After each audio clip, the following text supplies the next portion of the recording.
Welcome to the Happiness Economy Podcast. We're chasing Goliath and Episode. What episode is this? Like 35. Episode a lot of happiness. That's what it is. Lots of happiness. Welcome. How are you this afternoon? Today, Jason? Dude, I'm feeling better already, but I've got some sort of sinus thing happening. Extraordinarily miserable today, but I needed this, and I'm open to the good vibes that are about to happen. How are you? Look forward to the good vibes as well. Life has been lifing, as the people say these days. The Life, kids. yes. That's what the kids say, yeah. Battle every day, bobbing and weaving, trying to stay on this happiness path. So yes, also in need of the conversation today, and very excited for our guest all the way from Durban. So you know him as the brow with the mullet in the different Springbok, Bafana, Proteas, doesn't matter who's doing, he's doing nice things. He started running, he has a mullet, and he calls us champions. That's how he opens all his videos. We know him as Rory Petzer. Please welcome Rory Petzer, everybody. Hey! Boom, boom. Hey! Boom. Hey! Come on. Champions! The main Champions! champion. Oh, I love that intro. Thank you. I'm the Minister of Champions. Thank you very much. The Minister of I'm South Champions. I'm South Africa's Minister of Champions. I'll address every single South African as a champion because every single South African is a champion. We're all champions. Big fact, because Springboks mainly, but I mean also other reasons we are champions. But Springboks So mainly. many reasons. Yeah, Springboks. Yeah. Name three, go. Springboks. No, three reasons why other than the Springboks we are also champions. We survive load shedding all the time. Yes. Yeah. We survive. Wait. Also, Bafana people, please. They're almost in the World Cup. We're like seconds away from the World Cup. Like a half a goal away from the World Cup. Also, because commentators curse though. I feel like everybody's just been very hush and quiet about it. Yes. When it happens, then we can just go, yes. So I will say also we have the best comedians in the world, and we saw that recently at the Savannah Comics Choice Awards. You were nominated. Congratulations. Thank you. Yes, thank you. And then Rory McIlroy won of the weekend. So at least one Rory won something this weekend. Of all the Being nominated is winning already. In the landscape of the comedians of the country, I think being nominated, and especially in the category you're in, that's a big challenge to get in there. So well done. I feel like the top 5 is winning already. Also being a Rory. Did you know my second name is Rory? Yeah, wait. I think Jason, that's weird. You told me this before and Rory, I've forgotten. Goliath. Because that's so crazy because we have 3 boys in our family and 1 girl. So it's three brothers and a sister. And in order of age from oldest to youngest, it's Jason, Rory, Gary. So it's JRG. Come on. Jason, Rory, Gary. That's crazy. That's Jason, wild. Rory, Goliath. That's Jason, wild. Rory, Gary. That's Wow. bizarre. 4 kids: Rory, Olivia, Ryan, and you. Because the last one was a surprise, which then would spell Rory again. Wow, there we go. I love it. See, this is what do you call it? Fate. Kismet. Kismet. That's a good word. Kismet. That's a good word. So, brother, thank you firstly for taking the time. We appreciate you. Congratulations on your nominee. But you are one of the funniest, and I want to give you just your backstory from my perspective, if that's yes, cool, please. Right? So I'm first introduced you as this brother that does radio and stand-up comedy, right? When I first see you on stage, it honks of Durban, and when I say honks of Durban, it honks of somebody who's got great potential but doesn't have enough stage time and the platforms to perform on. Because I think that people discredit how important stage time is, and how it doesn't matter how funny you are, if you don't have room to practice, you don't grow. So I see a guy that's brimming with potential. You're very positive. You want to do it. You got this awkward style, and I'm like, I see this guy, but also your vibes are pristine, even back then. And I'm like, this is years ago. This is years ago. Then the next time I see you, your comedy is getting greater. The next time I see you, you seem to be starting to figure out your voice. And the time after that I see you, all of a sudden you are online and delivering these hilarious monologues that I'm just like, okay.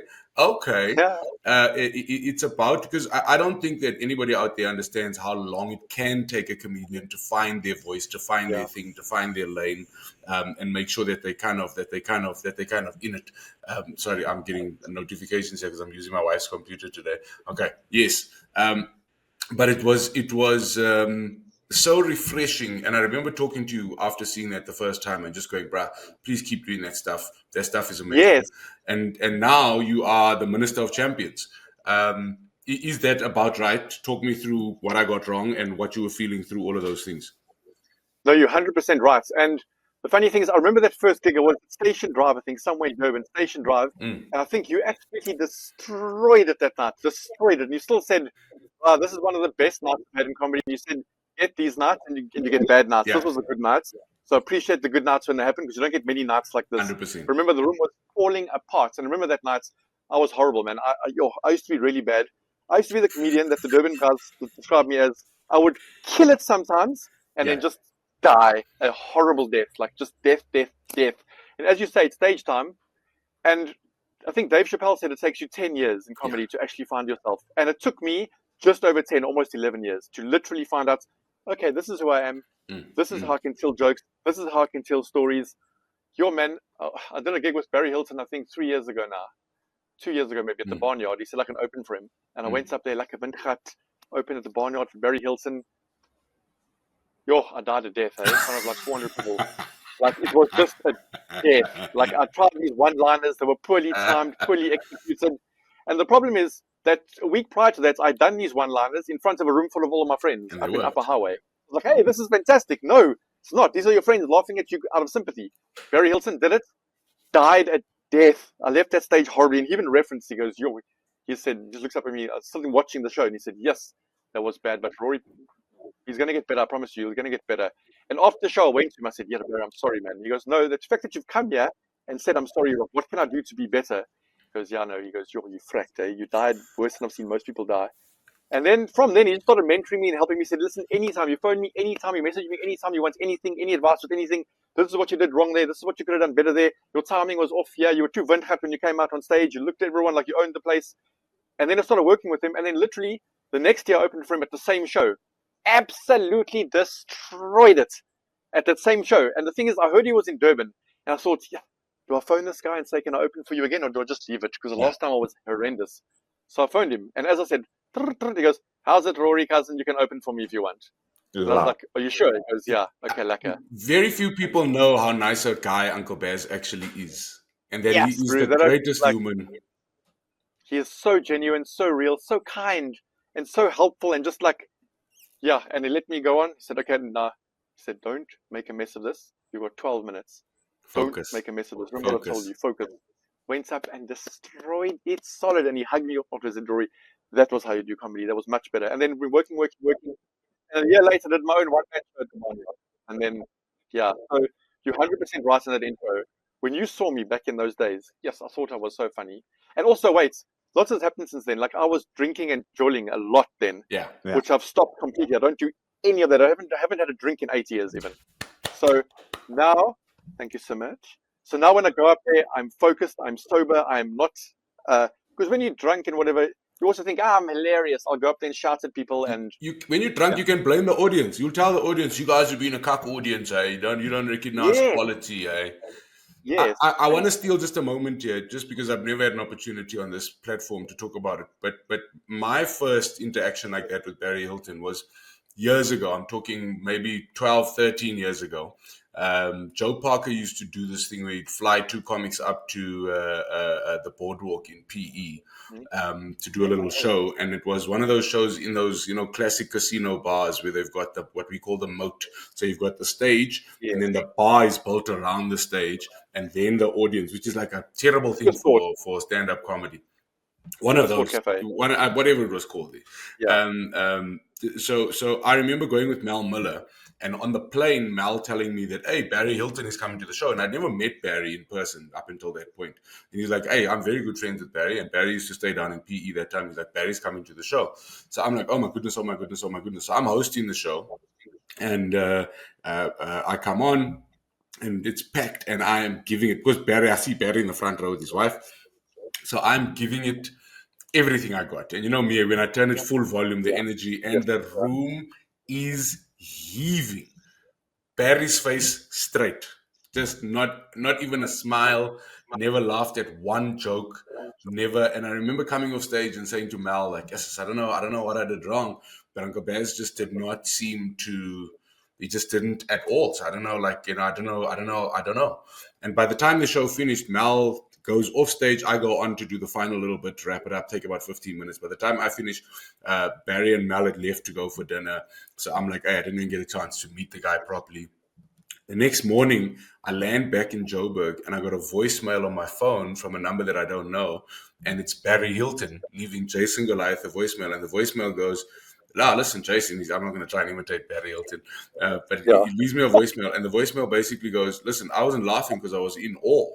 I'd never seen you before. I can't believe you've only been doing this thing for about a year. And I was like, is this the level now? Is this the energy? So I just want to encourage you, please don't take my face. I was sucked into the comedy, and you'll know when a comedian is good, the comics don't laugh. So just keep going. You're doing well. You're really great. And the first thing that struck me was, this must be a prank. I still remember phoning Donovan and going, brah, because I told Donovan I died in front of Barry, and he was like, I was like, brah, did you leave me a fake voicemail? And it wasn't. I phoned the number back, and it was Uncle Baz. And the first thing I remember saying to him is, brah, you don't have to phone Jason Goliath. Like, you're Barry Hilton. You don't have to take time to phone a new comedian on the scene. But that's how great the guy is. Took time out of his day to phone me. Anyway, that's my little story. That's beautiful. That is so Uncle Baz. That's 100% him. Such a nice guy. 100% him. Yo, he's a good guy. Look, so, Rory, you mentioned the not drinking for 8 years now. Was that have you gone through like a AA program, or was it just the decision that alcohol is not for me? Yeah, so I didn't officially go through an AA program, but in my head I kind of did. In my head I decided, no, enough is enough. There was lots of cuck was happening, drinking way too much, partying way too much. Was one night I remember crashed my car, and I decided enough is enough. Then literally from then was actually, I can tell you the story. It was long time ago. I won Man of November in KZN. So I was partying, went out partying with at where is it? Just outside Durban North. Where is it, man? I forget now. Umhloti in Durban. Jack Paro's the entertaining act, whatever. Jack Paro's there. Now I'm dressed as Freddie Mercury because I'm Man of November. I've got my moustache black with the coat, the stick and everything. Jolling, lacquer, partying with Jack Paro. He doesn't drink, and he was drinking Jägermeister. No mix though, just Jägermeister. It's like, oh man, I can also drink this. I'm also cool. Drink. Next thing, long story short, I don't know where I was. Bah! Car. Next morning, I was like, no, I'm done. Yeah. Finished now. And then I stopped drinking completely, stopped everything. I was like, okay, lacquer, done. And then I needed something. I needed a reason to wake up in the morning, because when I was getting home at 4:00 in the morning, and I needed a reason to wake up early. And I remember when I used to get home, driving home, I see people running in the streets. Like, these are runners. Yeah. So that's when I started running. I'm like, okay, now I need an excuse to wake up at 4, so I don't jolt till 4. So I just started running. And I just started running around Durban in, I think, Converse tatties and denim shorts. I was just running around Durban. I didn't ever watch anything. I wasn't measuring. I think I was running away from Jack Paro and that place. So that is such comedian logic. Yes, I need something to stop me from drinking. So I need a reason to wake up early, so that I don't home the time that I'm supposed to wake up. Literally. Oh, there's run. And it worked, eh? Go and run. And it worked, literally. And then I started identifying as runner. I changed my pronouns to whatever runners use. Run, ran, reen, ron, roon. Now I'm a runner. Identify as a runner in Durban. And then the thing is, you walk around and people, my name's Rory and I'm a runner. And then when you live in Durban, you say you're a runner. They ask you, do you do comrades? Yeah, of course. Like, look at some. So if you don't do comrades, you're a jogger. You're not a runner. Now I'm going to research how do you do this thing. So then I got to join a running club. So I join a running club, get the uniform to run, and then from there I've just been running, ran comrades the next year, and the next year, and the next year, and the next year, and running again in like 5 minutes time, again in June. Yeah, it literally started from that. All too much jolling, and now I'm going to run, and now I'm just running away from booze all the time. But I don't miss it actually, the booze at all. It took me a long time, but now I think 8 years later, I can literally go out and party with everyone. I don't even think about Like the worst thing I can think of is having a drink. I'm like, nah. I went through a process recently. I did that 75-day hard challenge where I also, one of the things I stopped was alcohol for 75 days. And I find now, because I've just finished my 75, and I find now that I don't want to go back to drinking. We were at the awards together. I had a couple of drinks at the awards for the first time this year. And I really didn't enjoy, during the drinks, I was dreading the hangover that I was going to have the next day. And like, something's changed inside me where I'm terrified of the drinking now, not because I'm scared to drink, but because I'm scared of the hangover. And now, like you say, you've got the running at 4 a.m. I love waking up fresh, being alert, good to go first thing in the morning. I feel like it gives me the right start to the day. And I feel like it's slowly helping me also just change the way my day goes, allows me to think clearly, to be more active, more engaged, and just more productive. So I'm loving it. That's why I was asking the question. And Rory, you crashed your car, nearly died. Then they were like, okay, I need to find something. This is not healthy. Nick, what made you start the 75 hard? So I've been on just a journey of change, trying to do more positive things or add more positive habits into my lifestyle every day. So I stopped smoking just over a year ago. I started boxing just under 2 years ago. And all of these things are just trying to see what happens if I change the habits, if I change the way, because I don't like the direction my life's been going. It's merely just a case of I want to see what I can do if I take the opportunity and actually make the effort to change my life and do the positive things, as opposed to just sitting back and going, people always say if you stop drinking, da, da, da, and you make excuses to continue drinking because it's really nice to drink with bras on the weekend. Rory, and I'm coming back to you, Nick. Rory, so since the day you make this active decision, and I love how comedians like to make punchlines about everything. You know what I mean? So that I'm running away from alcohol. I saw the runners up there to make the decision. I love that. But I also feel like there's such pertinent, important points there. What happened in your life? From the outside, you look good. Your comedy has dramatically improved. It feels like your life has dramatically improved. And yes, you may have found some purpose in running, but it feels like you found purpose in general. Am I correct? What is your perspective on it? 100% right. So now I've also been with my partner for 7 or 8 years. Actually, right at the same time I stopped drinking.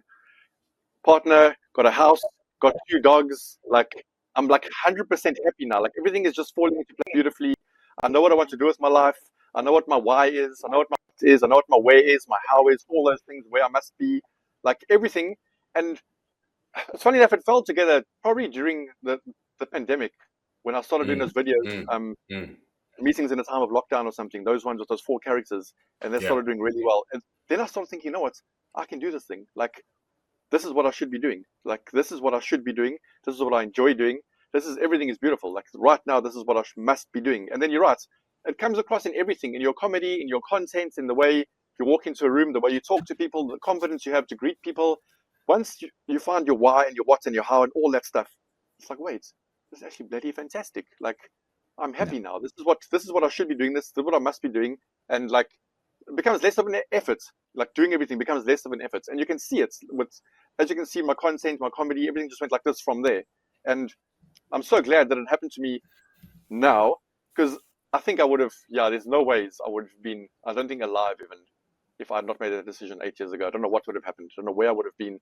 I wouldn't have had my partner for 8 years, my 2 dogs, my house, I don't know where I would have been. So it's a perfect thing. Yeah, it happened perfectly, and the timing was perfect. Like, that side's done now, and I'm just happy Rory, like doing everything he loves doing.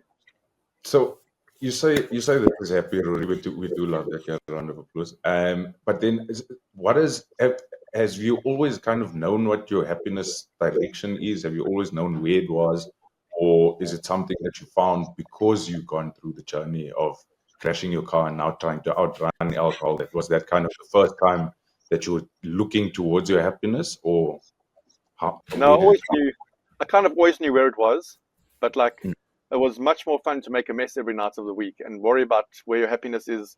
Your happiness right now is at the end of a bottle of Black Label. Like, this is where happiness is, but short-term happiness, and then it's depression for 3 days after that, and then. So I always knew where the happiness was, because when I had those moments, it was fantastic. Like, yes, this is when I had those moments of killing it on stage once a year. Like, this is what I should be doing. But then then you go out drilling afterwards, and then your happiness is there, and then you know where it is all the time. You know where to find it. Also, I love writing things. I love writing comedy. So if I'd stopped and written some stuff, whatever, like, yes, this made me feel really good. But then you forget that, then you go doping again, and then the Joel, you're drilling. So I knew where the happiness was all the time. I knew where to find it. Just that at that time there was just other crazy voices and things, that you want to go drilling and partying. Right. That reminds me when I worked in the call center, because I hated my 9 to 5. So Monday to Friday, I was miserable. I hated being at work, and I loved for the weekend. All I wanted to do was get to the weekend, because I knew at the weekend is where I can drink, I can party, I can be with a bride, forget about my actual life and pretend like I'm living this amazing life that I'm happy with. But then, like you say, Monday, back to normal, back to the depression, back to the sadness. Oh, no, it's hectic. So you worked in a call center, wow. Yeah. For 9 years, bro. 9 years. Man, just take a sip of water to down the judgment, just to help the judgment go down there. Can you see my face is going, is my face going pink? It was pink. It's been pink. I'm getting hot. Wait, I'm going to put the aircon on here quickly. Okay. Do it, you got it too. Now, it is, even I'm getting warm here in this room. Matching the background perfectly. Oh. Now that's wild. Hey, I'm back. And all got it. Okay, so a couple of questions for you. You summarized it quite nicely, that you always kind of knew where your happiness was, but there were all the other voices that you were fighting. Then you started doing stuff during lockdown and found a new voice. Then realized that you always enjoyed writing, and then all of a sudden started believing that, wait a minute, I can actually do this. So if you were to be, let's just pretend that you were invited to do a talk on this journey of yours, and what the highlights or the bullet points would be in terms of being, and let's remove the word happiness and replace that with being the best Rory that Rory can be. And when I say that, that's based on your opinion of what the best Rory is, where you feel the best when you look at your life, the type of Rory that you'd like to be. Through all of these scenarios, talk me through what the bullet points for the kind of the titles for the slides would be. So this is the content happy Rory now, or was it before the journey to getting there?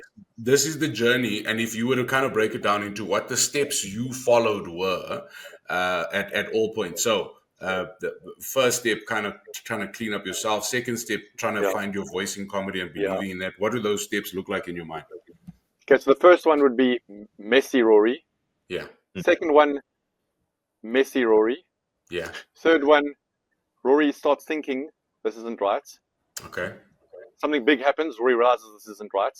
Mm-hmm. Rory wakes up with a new plan. So Rory, new plan. Yeah. Rory starts executing the new plan, which is running. Rory starts running. While running, Rory realizes, wait, I can actually be funny too. I'm actually a funny person. I don't have to rely on the booze. So Rory finds his voice in comedy as well. So it's a running. Rory finds a voice in comedy. Rory puts that voice to work in comedy. Rory starts working harder in comedy. And then Rory finds his thing, his happiness. It's there. And Rory finds his partner in there too somewhere. So Rory finds his partner, which encourages him and keeps him good and clever. Sane, that's the word. Yeah, my English data went out the window there. I'm English speaking. And then Rory's now the Rory. I love that, because I think that, we make this thing so complicated, but all our lives are Rory. I don't care where you are, what you're going through. I think the difference is that not everybody has to crash their car before they start making changes. I think that there's an admission in there as well of, and this is the part that I'm trying to fucking just really drive home, is that this thing is hard. It's always going to be hard. It's going to be hard forever. And it's not just the one decision. Like, Rory has to keep running. You can't just do the one comrades and all of a sudden. And when I say that, I think that that's such a nice example, because we think that it's like the comrades, where you train for the race, you start the race, you finish the race, and all your problems are gone forever. No, the finishing of that race just means you've got a few months to recover before you start your training again, to do it all over again. And I think that that's the metaphor for life. There's going to be a comrades every single year. You're never going to be without problems. You're never going to be without worries, but you are going to learn how to get a better time in every single year, because your training is going to improve, your commitment to that training, your understanding of why you train is going to improve. Because my fear at the moment is that we get sucked into the cycle of believing that there's just one comrades, and once you've completed it, your life is going to be great forever. You know what I mean? And then I'm like, no, it's comrades every single year. We're training every single day, and that's the thing about life. And the training is fucking hard. You're going to train till you vomit. You're going to chafe like a bastard. Your nipples are going to bleed. You know what I mean? It's like, I think that that's such a perfect example, is getting to the details of it, because it's not easy. But it is wonderful. You know what I mean? When you cross that finish line, that sense of achievement. I mean, bro, we had a cousin that he's moved to the States now that used to run the comrades, and that told us the dirty side of running that you runners don't tell us. He was like, bro, I have eaten cack on the side of the road like you won't believe. He's like, you'll be running and all of a sudden your body goes. Looking at his house, he sees his house while he was cutting in the bush. He's like, Just that's close.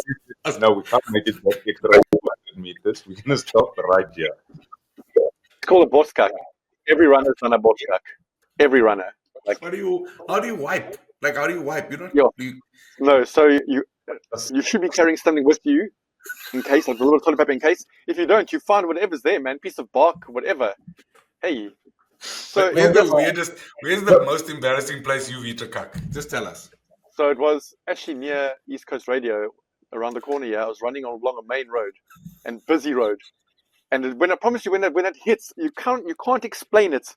When it hits, it's like now. You try and walk it out, but you can't walk it out. It's like, oh, and then you know that's going to fall out. I was behind a small electricity box, next to a main road. Like, you could see me. The cars could see me from both. The cars could see me. Like, I wasn't hiding. I was behind, and it's like this reef of like, and like, you don't care who's looking. The cars are coming. I see a pedestrian in the cover. They walk on the top. And then you just get up and find clean a bit of it. But then afterwards, you run so well, eh? After when like running after that is like the relief. Because now you're getting away from the embarrassment of cacking on the side of the road. There can be nothing worse. No, nothing worse than that. And like, it was literally on the main road behind a little electricity box. I don't even know. That box might as well have not been there. It was not like. But then I used to plan my runs to run. Also, there's nothing worse when you feel it happening and you're in a suburban area. The runs. Yes, the runs. I planned my runs to run near petrol stations and stuff. And then, man, during a recent marathon, it hit me hard. And I ran into the Caltex. Luckily, it was a Caltex en route. So I ran off. People said, "Where's Rory going?" Running off route into the Caltex. The guy. Now I'm like on the edge. I'm like, I can't even talk to the guy. He's like, "No, you need a 2 rand." I'm like, "Bro, I don't have a 2 rand coin." So he just goes, you can see my face. He goes, "Yeah, you just gave me one." I said, "There, 2 rand coin." I said, "Vroom." And then I put it in the thing and I'm trying to turn the door. My hand was sweaty. I couldn't open the door. My hands were sweating. Yo, no, it's a real thing. Runners and the runs. Eesh. And there's nothing you can do, eh? Like. Well, so speaking of nothing you can do, was there anything that anybody could have said to you prior to the car accident? Like, did any of your friends try and give you advice and go, "Hey, bro, like maybe you should slow down, try and get your things together," or we have those friends who are just there with you partying till the wheels fall off? Like, yeah, so I think only my mom was telling me, no one else. I was only mixing with people who wanted to jol all the time. So it was the people in my circle was just jolling all the time. So I didn't really have anyone saying, "Listen, enough is enough." Because I mean, I didn't have those. I didn't mix with those people. Please, it was boring. Yeah. I mixed with people who were always jolling, encouraging me to jol, going to the jol with me, helping me fetch my car, whatever. Like, I wasn't jolling with the people that were not. There was no one really saying, besides my wife, says, "Oh, your alcohol intake is way too high." How does your mom feel about your life now? Oh no, she's passed away, like quite a while ago actually. But I did clean up before she passed away, so she knew. So she was very happy. So she knew that Rory was. So she saw that Rory before she passed away, so she knows. No, and the reason I ask is, I'm glad. Sorry to hear that, my brother. Yeah. is that like I think about myself during that time when I was hating my life every day and partying all the time. And it's true what you say, like you just avoid the people that are trying to guide you in the right direction. And I think like, I'm asking because I know that there are people watching now or listening to this that are probably going through the same thing. And like I remember, I knew that I was miserable without knowing that I was miserable. Like because I knew the weekend was coming and we're going to get past this misery. Um, so I had people in my life that were going, "Hey, bro, party a little bit less, try and focus, and I was like, guys, you have no idea, you don't understand my life. Don't worry, I know what I'm doing. And then one day you realize, oh no, I actually had no idea, and I've wasted all this time doing crack. Yeah. Isn't it wild that nobody's coming to fix it for you? That even your closest, your mom, your friends, you can hear it from your closest. Is they can't fix it for you. You have to at some point, make the decision to live the life that you're proud of. You know what I mean? We always say, nobody's coming to save you. And what's been loud in my head is those Loyiso Madinga videos over the last week. You know that Loyiso Madinga videos of, hey, Rory, tell us what inspires you the most. And as you're about to pour your heart out, he just goes, nobody cares, work harder, and walks away. Yeah. And that, for some reason, has been so loud in my mind because it's not from a place of cruelty that nobody cares. But there's something so true about those videos that he makes.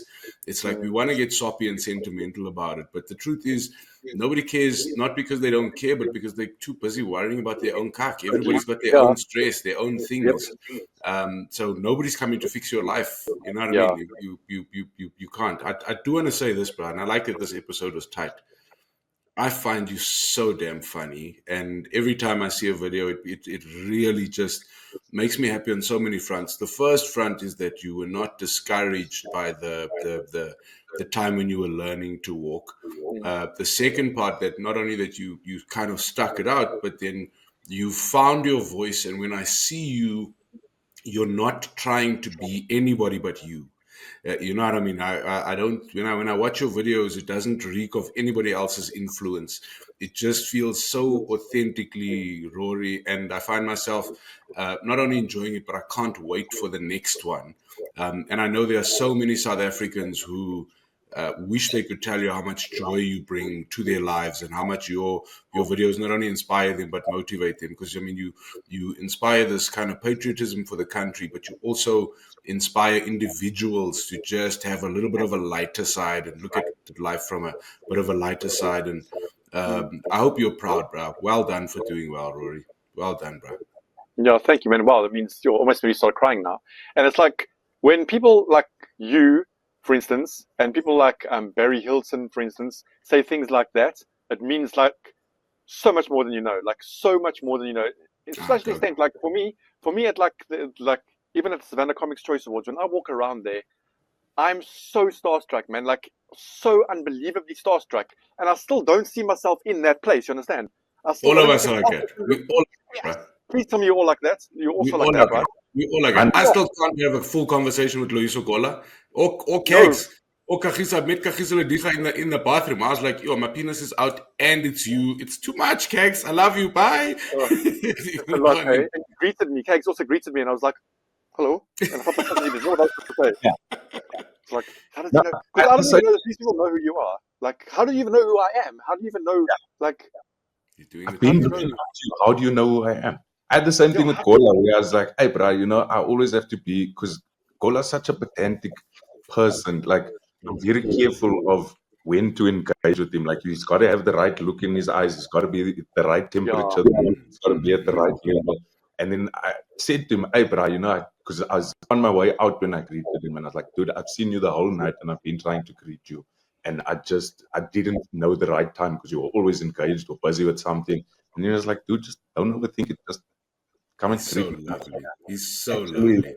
The more time you spend with him, the more lovely they become. They're so lovely. I just get so nervous. I was doing an MC the Sharks event here, the Hollywood Bet Sharks here in Durban at Beverly Hills 2 weeks ago. And I got to the venue. It was at Beverly Hills, and you had to go downstairs or down the lift to the venue. But I walked into the hotel, and I knew where to go. But as I walked towards the lift, I saw Lucanio. I'm walking to the lift. And I was like, oh, hell no. I'm not going to lift. Oh, hell no. that ain't happening. So I walked that way. Then some woman who works there said, oh, you're going to the sharks thing. Go to that lift over there. And she pulled me to the lift. I was like, oh, there's Lukhanyo. I'm like, the lift door opens. I'm like, I can't back out now. So I walk in. And then I'm like, I'll shake his hand. How's it? And he goes, how's it? Then I'm just standing there looking down. Lift, please just go. Please just doors close and lift, please just go. Please just go. And then I told that story in my opening thing. I said, listen, guys, even though I work with you guys so much, I'm so starstruck. I couldn't look Lukhanyo in the eyes in the lift. Like, it'll never go away. It'll never ever go away. Like it's also it's a wonderful feeling, and that brings us to our kind of our happiness economy language about gratitude, acceptance, and perspective. And I think the best way to enjoy the position that you're in is to still be starstruck, because we all are. Nick and I have that all the time. Is to still kind of immerse yourself in the joy and gratitude of it. So what does gratitude mean to Rory? So I like what you said there with the gratitude thing, because there are people, like I am starstruck with people. There are people who are starstruck with me, people who are starstruck with you. So it's this thing all the time. And we're trying to say to each other, don't be starstruck, just come and say hello to me. But even though we are in that same position. So yeah. So gratitude, the one thing I learned about gratitude, and this I'll try and do it when I remember to do it. I'll write down things at night. So I said I've got an app on my iPad that I use. The one thing I learned about gratitude, and I've tried it and it works 100%. So this is science. Gratitude and stress can't exist in your brain at the same time. They're two different. So when you're feeling grateful, you can't be feeling anxious or stressed out. When you write down things you're grateful for, your anxiety scientifically does go down. If you do it every single day for a week, your anxiety almost will disappear. You'll become a different person. Your immune system gets a boost. It's ridiculous. So for me, gratitude is just literally every single day. So if I'm like walking around the Savannah Comics Choice Awards, I didn't win the award, but I sat there like with such gratitude. Like 5 years ago, Rory would have been like, what the hell? Like, just take it all and just be grateful that you're at an event like this with like the best comedians in the country, and you are peers. You are peers now. And your name is coming up on stage, bruh. And you sat in one of the reserved seats. They had a reserved chat on your seat. And I have to remind myself that all the time. That like that means you're one of the best in the country at this thing. You're officially one of the best in South Africa at a specific thing. So that gratitude is like I'll never. When I walked into that venue on Saturday night, it's like, yo, you know what? This is like, just look around, man.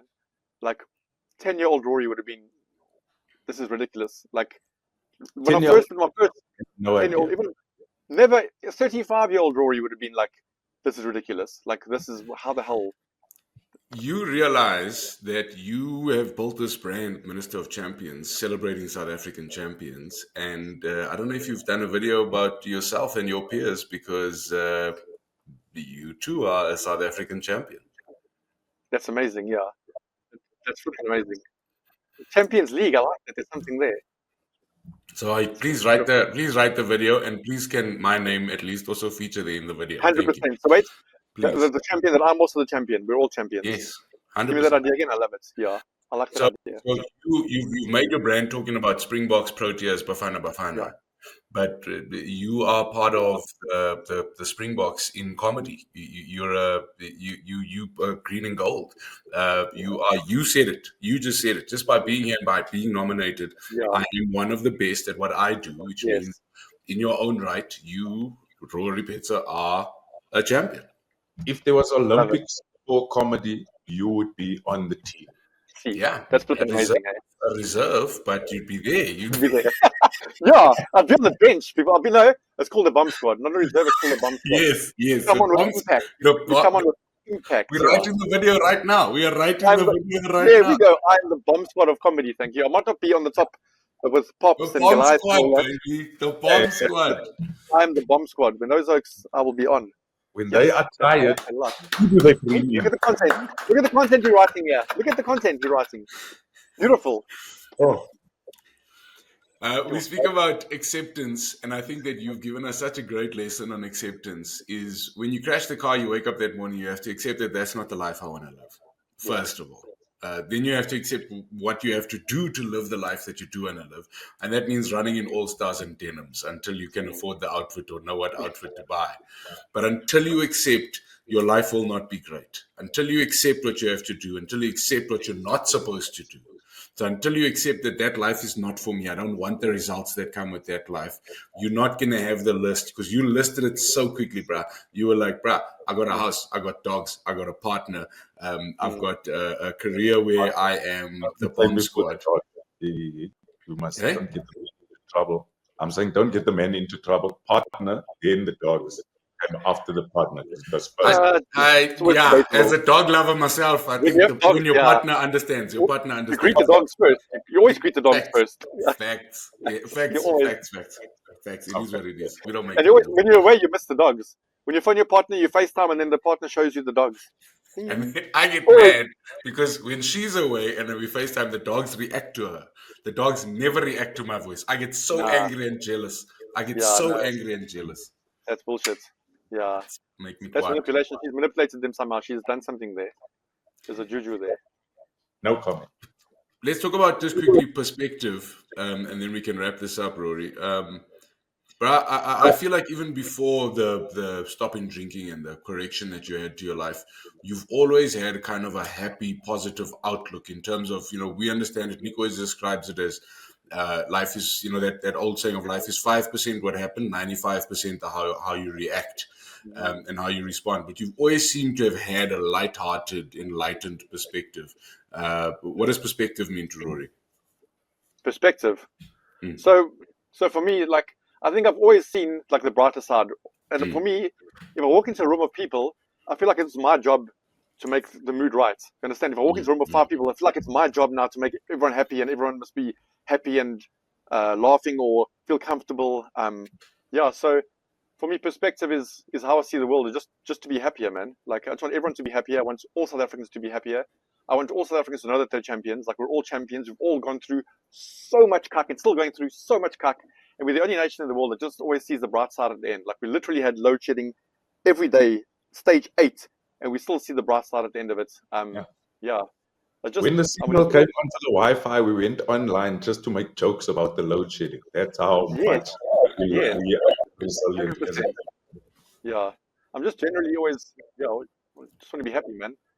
Just want to make everyone happy all the time. And that also doesn't, obviously, I also have my own anxieties and depressions and shit, but as like most of us have that. But yeah, I just want to always make people happy all the time. And that's basically my why that I found. Just make people laugh, make people happy all the time, make them see the light at the end of the tunnel. Even if I'm feeling like I'm in a dark place, just want the person there. Just there's something light there. Then yeah, and I think what you said earlier as well is basically you also wrote a keynote speech. We've just written a keynote speech in this thing as well. Like, we've written a whole 45-minute keynote of how to take your life from a cuck place to a good place, and it's not going to be easy to get there. But if you do the right things, you know where you want to be. Basically, if you know where you want to be, you write a list of how you must get there, and you do that shit to get there. And if it means you must stop drinking now, then you stop drinking. Like, whatever you must do to get there, you must stop whatever, or add on to your life whatever you must do. Maybe even with the wrong person. Who knows?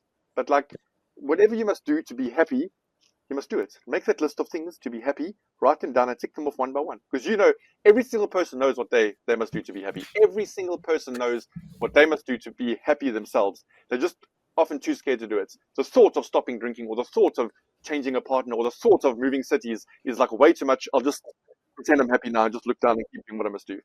But no.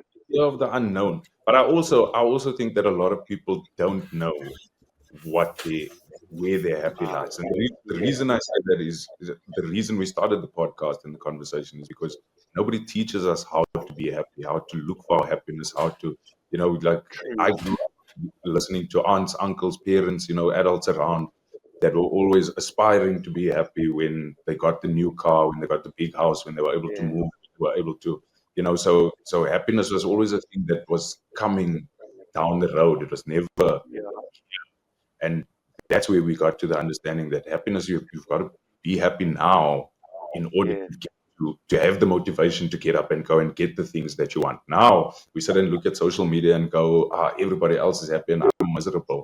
Maybe I need to go skiing, but you hate the cold. But your friend is gone skiing, so now you're like, no, he looks happy. I'm gonna go skiing. It's gonna make me happy. I think that people need to take the time to understand where your happiness is, and also that happiness, we say happiness. I think a lot of people may call it peace, call it joy, call it whatever you want to call it. But just to get you out of that, because you know that feeling in the pit of your stomach when you're just living life with no reason. You just dead for the time. And I'll tell you, gratitude is a big thing as well. We said it earlier. Gratitude is a big path to happiness. Is that gratitude? Like, you know what? Don't compare to what everyone else. Look what you've got.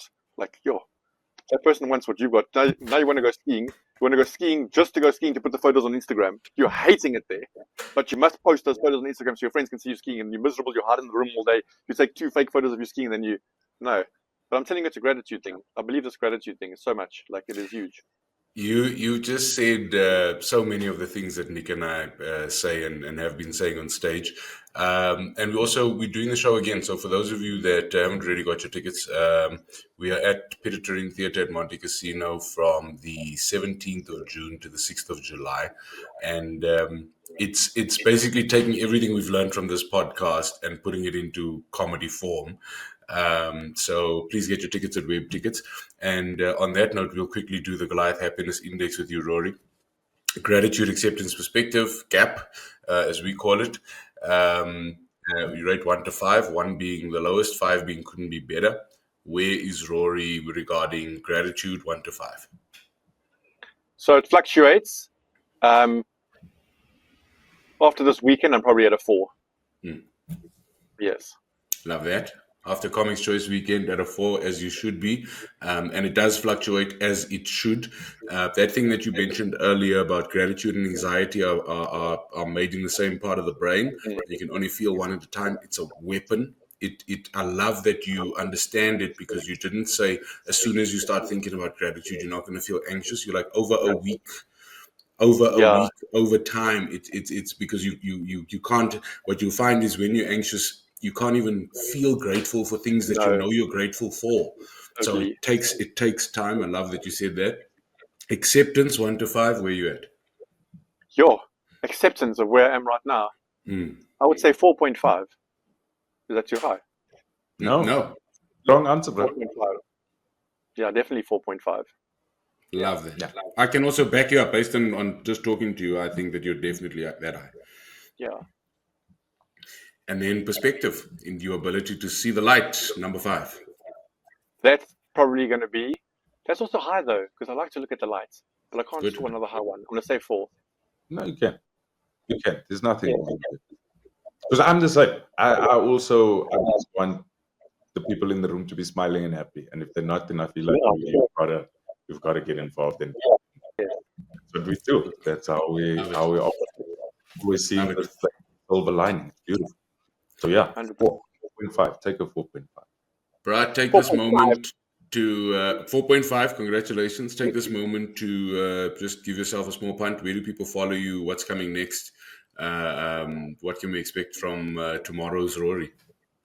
So tomorrow's Rory is going to wake up and come to work, but in the future, please follow me at Rory Mark on Instagram. It's Rory MARC, because that's my second name. It's confusing. MARC.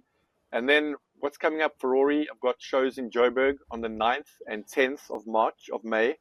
Bedford View and Randburg. I don't know the venues yet, but I know it's Bedford View and Randburg. It's pre-Comrades Marathon events. And then I've got another one in Cape Town, also late May. I haven't got the date yet. I must do Durban as well. Oops. So when you say pre-Comrades Marathon events, is that like are you just that much of a runner that things only happen before or after Comrades? Yes. Or is it specifically for Comrades? So that's basically it's my show called The Running Joke, which I take around the country, and then I tweak it so it stays the same name, The Running Joke. And the way I describe it is, runners will relate to it, and non-runners will learn from it. So I'll take it around the country. Runners love it because they relate to it. Non-runners like, what you go through it. Non-runners don't know that you cuck behind an electricity box on the main road. They need to know that on a busy road. Yeah. Okay. I know people who've lost nipples from running in a vest, chafing on the nipples. It's smooth. Chests are like Ken and Barbie, just smooth. If you forget to run a marathon, you forget to tape your nipples up, oh no, you are done. There'll be blood running down. 8Ks in, I've done it before. There's blood running down your shirt. You can see the blood running down. It's like, keep going. You're going to find Vaseline or something somewhere. But Okay. But follow me on social Mark, media, please. Rory mark on everything. He's going to make the video about why comedians are also champions, and that he's the bomb squad. We're going to see that video, brah. You were wonderful. Thank you so much for taking time, bro. No, man, Yes. this has been a huge honor. Thank you for having me. Like, I've loved it. Thank you so much, man. It's really cool to see you guys again. Very cool Always. to see you too. Yeah. And well done again on the nomination next year. Thank you. That's Thank you. Thank you, man. Salute now, everybody. Thank you for watching. Bye, Felicia.